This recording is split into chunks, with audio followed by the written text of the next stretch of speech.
자, 우리 기도 제목 한번 따라 하시면서 오늘의 말씀을 마음에 새기면 좋겠습니다. 하나님을 왕으로 모시고 살게 하시고 하나님을 앞세우는 인생길이 되게 하소서. 하나님, 우리 앞에 서 계시옵소서 하는 이러한 마음으로 이 기도를 하면 좋겠습니다. 사람의 인생은 하나님을 어떤 분으로 모시느냐에 따라서 그의 인생길이 달라집니다. 오늘 본문의 시편 기자인 다윗은 하나님을 왕으로 모시고 섬겼습니다. 하나님을 왕으로 모시고 사는 성도는 왕 대신 하나님의 능력과 보호와 인도하심을 받습니다. 우리가 누구를 왕으로 섬기느냐에 따라서 그 왕으로부터 혜택을 받게 되어 있습니다. 하나님을 왕으로 모신 성도는 이 세상의 어떤 권세자들도 어떤 악한 자들도 두려워할 필요가 없습니다. 세상의 권세자들이 하나님을 대적하고 하나님의 백성들을 괴롭힌다면 우리의 왕 되신 하나님께서는 결코 가만히 앉아 있지 않으시기 때문입니다. 이러한 사실을 잘 알고 있었던 다윗은 왕 되신 하나님을 향하여 기도하고 있는데요. 어떤 기도를 할까요? 그 기도를 우리가 배우면 좋겠습니다. 첫 번째로 다윗이 하는 기도는 이런 기도입니다. 하나님, 일어나 주십시오. May God arise. 하나님, 일어나 주십시오. 간단하지만 이게 보통 기도가 아니에요. 한번 따라합니다. 하나님, 일어나 주십시오. 1절 읽습니다. 하나님이 일어나시니 원수들은 흩어지며 주를 미워하는 자들은 주 앞에서 도망하리이다. 하나님이 일어나시면 하나님을 대적하며 백성들을 괴롭히는 원수들은 깜짝 놀랍니다. 하나님이 일어나니 하나님은 얼마나 강하시고 위대하시고 크신지를 보고 깜짝 놀라는 거예요. 하나님을 대적하고 하나님 백성들을 우습게 여겼다가 하나님이 딱 일어나시니까 얼마나 대단하신지를 그들이 깨닫게 되어 도망갈 수밖에 없어요. 그래서 그들은 마치 연기같이 불 앞에 있는 초와 같이 녹아진다. 2절에 말하고 있지 않습니까? 그래서 하나님이 일어나시면 원수들은 하나님 앞에서 도망갈 수밖에 없다라는 거죠. 이러한 기도는요, 예전에 모세가 거칠고 위험한 광야길을 떠날 때 했던 기도와 동일해요.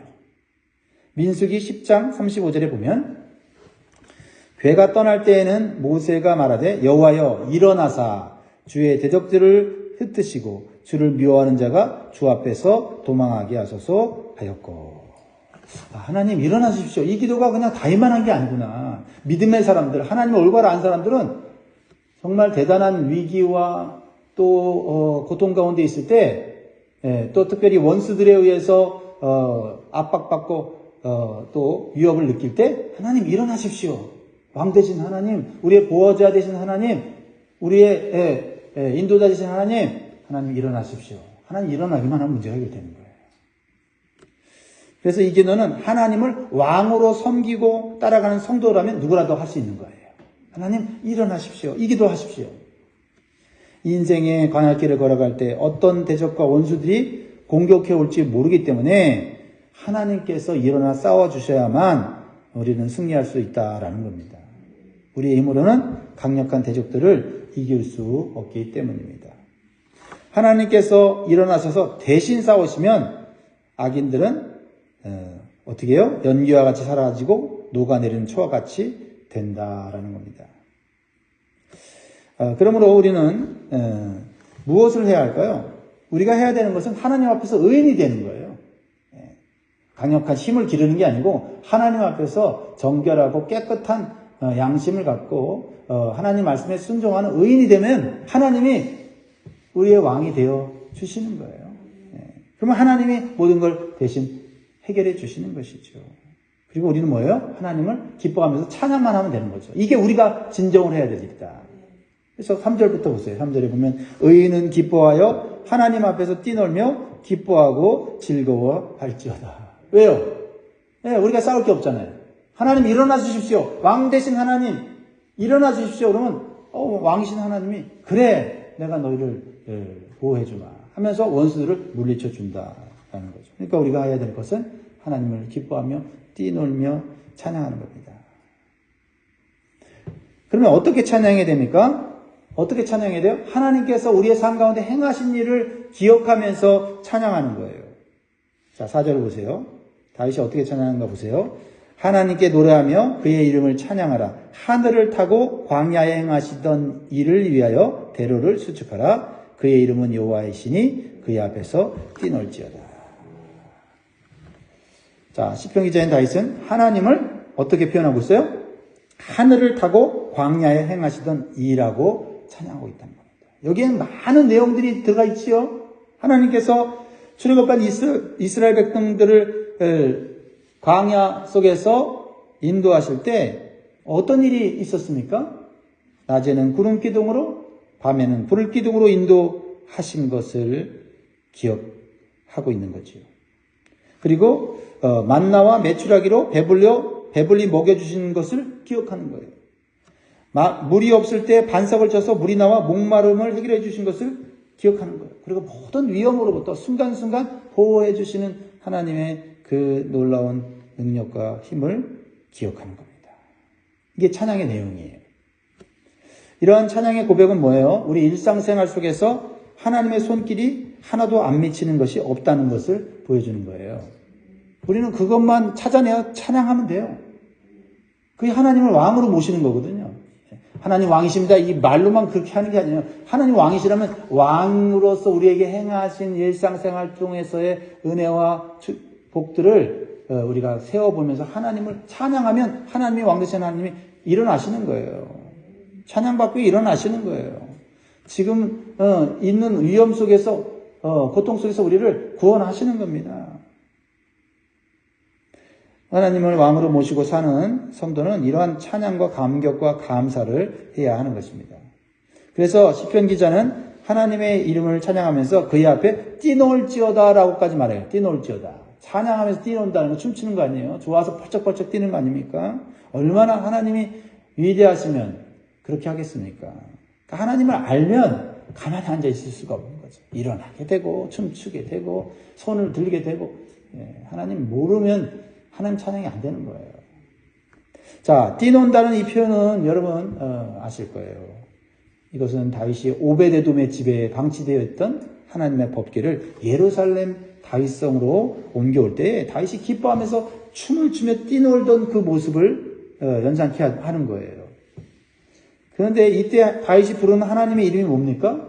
하나님의 이름이 있어요. 여호와예요. 여호와. 하나님이라 부를 때가 있고 여호와라고 부를 때가 있거든요. 여호와는 언약에 신실하시고 한 번 언약하시면 반드시 성취하신 하나님이신 것을 의미하는 거예요. 그러니까 다윗이 그 여호와 하나님의 이름을 부른다는 것은 자신에게 주신 언약을 성취하신 하나님, 성취하실 하나님, 그걸 생각하면 막 너무너무 감격스럽고 감사한 거예요. 하나님은 한번 언약하시면 다 이루시기 때문에 언약의 말씀을 붙잡는 게 중요한 거죠. 자, 지금은 근데 다윗이 왜 이러한 찬양을 하고 선포하고 있을까요? 사실 지금 전쟁의 위기 속에 있어요. 그 대적들은 이스라엘보다 강한 대적이에요. 싸워서 이길 승산은 없어요. 하지만 다윗은 믿는 구석이 있는 거죠. 그것은 광야에서 이스라엘을 인도하신 하나님께서 자신과 함께 하신다는 믿음이었어요. 여호와 하나님께서 또한 그에게 승리를 주시겠다고 하는 언약의 말씀이 그에게 있습니다. 상황은 어려운데 위험한데 하나님이 나의 왕 되시고 그 왕 되신 하나님이 나에게 말씀을 주셨다는 거예요. 그러니까 막 뛰노는 거예요. 그 전쟁 앞에 뛰노는 겁니다. 예. 하나님 안에서 승리의 확신과 믿음을 가진 성도는 기뻐 뛰놀며 하나님을 찬양하는데 집중할 수가 있습니다. 여러분 기쁠 때만 좋을 때만 찬양하지 마시고 위험하고 어려울 때도 하나님을 찬양하세요. 그 찬양은 지금 현실을 보면서 하는 찬양이 아니라 나에게 은혜를 베푸시고 역사하실 하나님을 바라보면서 찬양하는 거예요. 극적으로 나를 구원하실 그 하나님을 바라보니까 더 극적인 찬양이 나오는 거 아니겠어요? 사랑하는 성도 여러분, 어떤 위기나 어려움 속에서도 우리를 위해서 일어나서 도우시는 왕 되신 하나님을 바라봐야 돼요. 그러면 우리의 미래를 알지 못해요. 우리가 계획하고 우리가 이렇게 하겠다 저렇게 하겠다 해도 우리가 생각하면 되지 않습니다. 그죠? 우리의 건강 지킬 수 있어요? 생명 지킬 수 없어요. 그러니까 하루하루 우리에게 주어지는 일 속에서, 사명 속에서 하나님을 기쁘시게 하는데 힘쓰면 한 걸음 한 걸음 우리의 인생을 하나님이 인도하시고 보호하시는 거죠. 그러니까 오늘 우리가 왕되신 하나님 앞에 충성된 신하로서 충성된 삶을 사는 게 중요해요. 예. 내년은 몰라요. 10년 뒤는 몰라요. 예. 우리는 그저 오늘, 그죠? 우리가 할 수 있을 만큼 최선을 다해서 섬기는 것 뿐이에요. 예. 시편 기자인 다윗은 하나님을 어떤 분으로 믿고 또 있어요? 두 번째로는 힘없고 연약한 자의 아버지. 힘없고 연약한 자의 아버지 하나님으로 믿고 있습니다. 5절 6절을 같이 읽습니다. 시작. 그의 거룩한 처소에 계신 하나님은 고아의 아버지시며 과부의 재판장이시며 하나님이 고독한 자들은 가족과 함께 살게 하시며 갇힌 자들은 이끌어내사 형통하게 하시느니라. 오직 거역한 자들의 거처는 메마른 땅이로다. 고아와 과부는요, 당시 사회에서 보호자와 후원자를 상실한 사람들을 의미해요. 오늘날보다 훨씬 더 비참한 상황이 있는 사람들을 의미합니다. 또한 고독한 자란 사람들의 사랑과 관심에서 철저하게 소외된 사람들을 말하는 거예요. 갇힌 자들은 자유가 제한되어 압제와 학대를 받는 그런 고통스러운 삶을 사는 사람들을 말합니다. 한마디로 힘이 없고 연약하여 스스로의 힘으로는 살 수 없는 그런 사람들. 그래서 도와주는 사람이 없는 절망적인 상태에 있는 사람들을 말하는 거죠. 하지만 이렇게 소망이 없는 자들은 우리가 바라봐야 한 분이 계시다는 거예요. 이 소망이 없는, 힘이 없는 자들을 특별한 관심을 가지고 돌봐주시는, 사랑하시는 하나님이 계시다는 겁니다. 이러한 사실을 알고 하나님을 믿고 의지하는 자들은 소망이 있고 형통한 삶을 살게 된다고 약속하셨습니다. 시편 14절에 보니까 주께서는 보셨나이다. 다 보고 계세요. 주께서는 다 보시고. 주께서는 보셨나이다. 주는 재앙과 원한을 감찰하시고 주의 손으로 갚으려 하시오니 외로운 자가 주를 의지하나이다. 주는 벌써부터 고아를 도우시는 이신이다. 하나님을 어떤 상황 가운데서도 바라보는 자는 하나님이 그 사람의 아버지가 되어주세요. 보호자가 되어주십니다. 그런데 다윗은 갑자기 도움이 절대적으로 필요한 사회적 약자들을 왜 언급하고 있을까요, 지금? 지금 이스라엘의 상황이, 다윗의 상황이 외롭고 약하고 압제받는 그런 고통스러운 상황에 처해 있다는 겁니다. 그래서 고아와 과부와 고독하고 갇힌 자를 돌보시는 하나님께서 자신의 아버지, 자신의 보호자, 자신의 후원자가 되어달라고 기도하는 거예요. 우리가 그러한 외롭고 힘들고 약하고 아무것도 할 수 없는 절망의 상황이 있을 때 우리는 하나님을 아버지로 부를 수 있는 믿음이 있어야 돼요. 그런데 아버지 하나님이 일어나시는 거예요. 그렇습니다. 여러분, 오늘도 고아와 과부의 아버지 된 하나님을 의지하면서 어떤 힘든 상황이 있을지라도 그 하나님의 도우심을, 하나님의 인도하심을 받으시기를 주의 이름으로 축복합니다. 세 번째로는요, 우리보다 앞서 행하시는 하나님을 따라가야 됩니다. 거꾸로 말하면 하나님을 우리 앞에 앞세우고 나가야 된다. 하나님 우리 앞에 앞세우고 나가야 됩니다. 왜냐하면 험하고 위험한 인생의 광야길을 아시는 분은 오직 하나님뿐이기 때문에 그렇습니다. 7절을 봅니다. 7절 하나님이여 주의 백성 앞에서 앞서 나가사 줄 치셔야 되죠.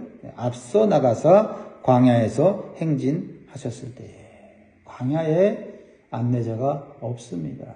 하나님은 광야길을 다 알고 계세요. 하나님이 앞서 행하셔야 돼요. 대부분의 사람들은 자신의 인생길을 자신이 앞서서 살아갑니다. 그런 사람들은 부러워하고 그런 사람들을 전문가로 여깁니다. 그래서 자신이 모든 것을 선택하고 결정을 하죠. 그러다가 큰 장애물을 만나면, 큰 위기를 만나면요, 전문가도 필요 없어요. 권세인자도 필요 없어요. 좌절하고 넘어지게 되는 거잖아요. 하지만 하나님을 앞세우고 따라가는 인생은 다릅니다. 전문가가 아니어도 돼요. 인생의 경험이 없어도 괜찮아요.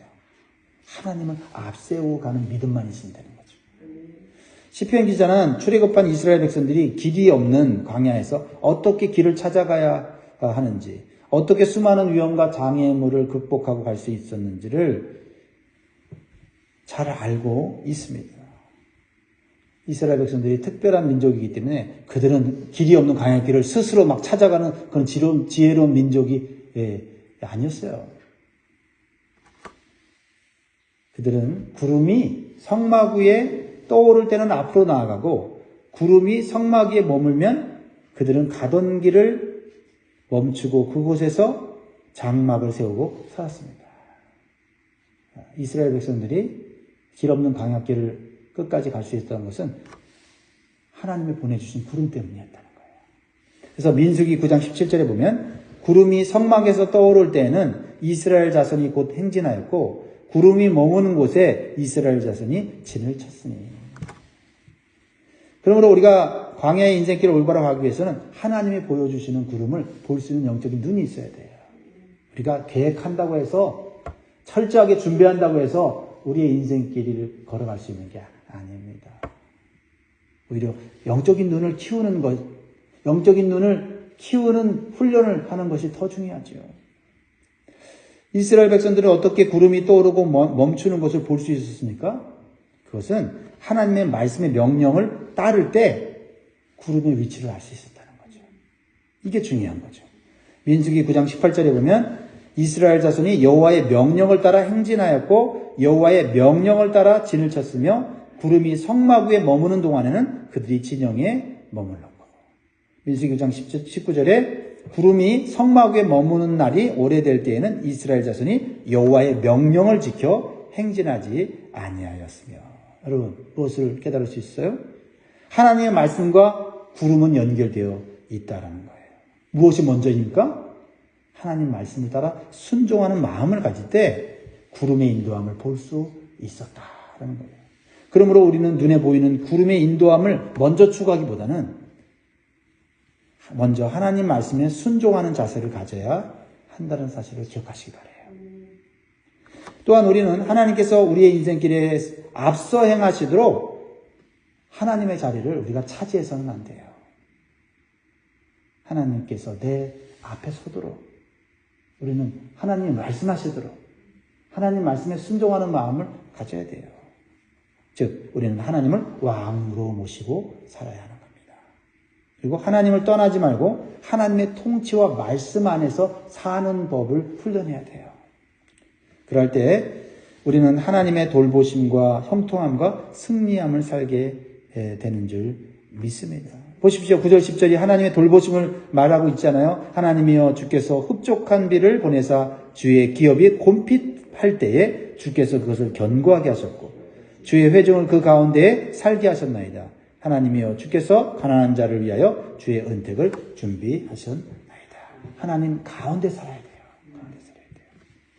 그리고 하나님의 군대가 이 세상 어떤 군대보다 강함으로 우리가 하나님 안에 있을 때 하나님이 대신 싸우심으로 우리는 날마다 승리하는 삶을 살게 되는 거예요. 이게 17절 18절이잖아요. 같이 읽습니다. 시작. 하나님의 병거는 천천히요 만만이라. 주께서 그 중에 계심이 시내산 성소에 계심 같도다. 주께서 높은 곳으로 오르시며 사로잡은 자들을 취하시고 선물들을 사람들에게서 받으시며 방역자들로 더 받으시니 여호와 하나님이 그들과 함께 계시기 때문이로다. 여러분 우리가 누구와 함께 있느냐가 우리의 승리의 관건이에요. 내가 얼마나 힘이 있느냐, 내가 얼마나 능력이 있느냐, 돈이 많으냐, 지위가 높으냐가 승리의 관건이 아니고 하나님 우리와 함께 하시면 우리는 승리하게 된다. 그러므로 여러분 하나님과 함께 할 수 있는 그런 거룩한 마음, 하나님 말씀을 따르는 그런 순결한 마음, 믿음 갖고 사시기를 주의 이름으로 축복합니다. 기도하겠습니다.